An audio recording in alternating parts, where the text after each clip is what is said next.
The Second Battle of Fort Wagner on Morris Island is one of the most iconic battles of the United States Civil War. It happened in Charleston, South Carolina on July 18, 1863.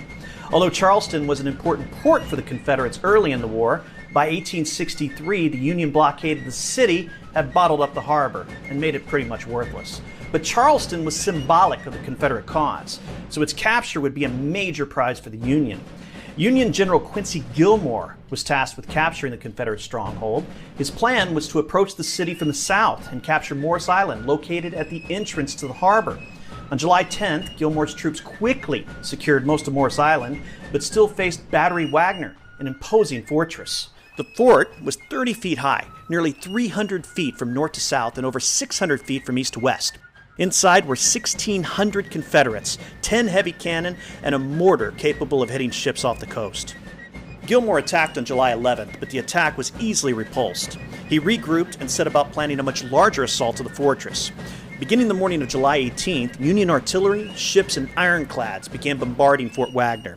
The bombardment did little actual damage, as the fort's sand walls absorbed the Union shells and the garrison took cover in a large bomb-proof shelter. With the bombardment underway, Union forces began preparing for the assault. Brigadier General George Crockett Strong's brigade was selected to lead the assault.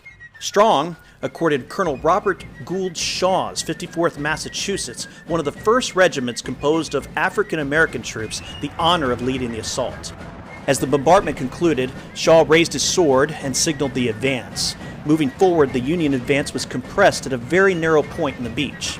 As the lines of blue approached Brigadier General William Taliafer's Confederates, they emerged and began manning the ramparts. Almost immediately, the 54th came under intense Confederate fire. Colonel Shaw was killed early in the action, but the 54th were reinforced by Strong's other regiments, which attacked the wall closer to the sea. The 54th managed to reach the parapet, but after a fierce struggle, including hand-to-hand combat, they were forced back. The 6th Connecticut and 48th New York continued the attack, but newly reinforced Confederates were gaining the upper hand. As the Union assault crumbled, the Confederates swept over the bastion, killing and capturing the rest of the Union troops that remained.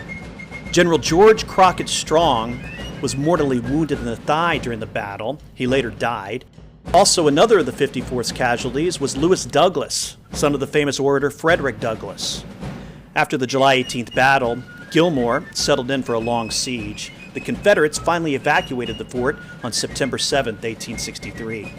2 men were awarded the Medal of Honor for their actions at Fort Wagner that day, including Sergeant William Kearny of the 54th Massachusetts. Sergeant Kearny had saved the Union colors after the flag bearer had been killed. He led the way to the parapet and planted the colors. When the troops fell back, he brought off the flag under heavy fire, and he was twice severely wounded. He survived. He went on to receive the Medal of Honor nearly 40 years later, in May 1900.